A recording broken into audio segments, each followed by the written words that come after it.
त्याची सर्वात मोठी धक्कादायक बातमी, वर्ध्यात रिपॅकिंग की तेलाचा काळा बाजार. खुल्या खाद्यतेलाच्या विक्रीतून ग्राहकांच्या आरोग्याशी खेळ सुरू आहे का? FSSAI नियमांना हरताळपासून वर्ध्यात खुले तेल विक्रीचा गोरखधंदा सुरू असल्याचा गंभीर आरोप. वर्धा शहरात अनेक वर्षापासून रिपॅकिंगच्या नावाखाली खुले खाद्यतेल विकले जात असल्याच्या तक्रारींनी अन्न सुरक्षेचा गंभीर प्रश्न ऐरणीवर आलाय. काही ठिकाणी रिपॅकिंगच्या नावावर खुले तेल थेट ग्राहकांना तेल विकले जात असल्याचं समोर आलं असून त्यामुळे ग्राहकांच्या आरोग्याचा प्रश्न अधिक गंभीर बनलाय. खाद्यतेलांचे मोठे ड्रम उघड्यावर रस्त्याच्या कडेला ठेवलेले दिसून आले. अनेक ड्रमवर धूळ, काळा चिकट थर आणि घाण साचलेली होती. परिसरात वाहनांची सततची वर्दळ असल्यानं तेल दूषित होण्याचा धोका नाकारता येत नाही. ड्रम थेट जमिनीवर ठेवलेले असल्यानं स्वच्छतेचे निकष पाळले जात आहेत का, असा प्रश्न उपस्थित होता.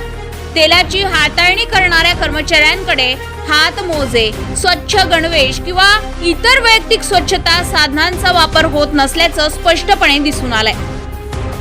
यामुळे खाद्यतेलाच्या गुणवत्तेवर आणि सुरक्षतेवर गंभीर प्रश्नचिन्ह निर्माण झालंय.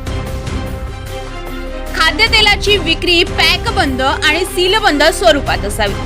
रिपॅकिंगसाठी वैध FSSAI परवाना आवश्यक. प्रत्येक पॅकेजवर उत्पादनाचे नाव, तेलाचा प्रकार, बॅच क्रमांक, उत्पादन तारीख, वापरण्याची अंतिम तारीख, FSSAI परवाना क्रमांक आणि रिपॅकिंगची माहिती अनिवार्य.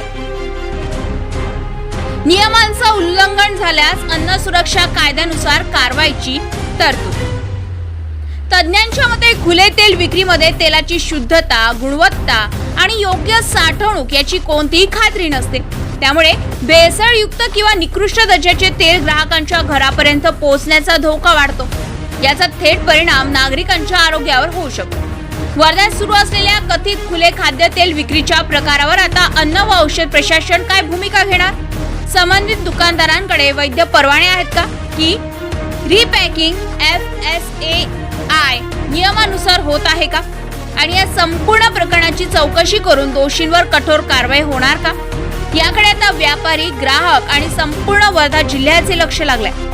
जर नियमांचं उल्लंघन होत असेल तर हा केवळ कायद्याचा भंग नाही, तर हजारो ग्राहकांच्या आरोग्याशी खेळ असल्याचा आरोप केला जात आहे.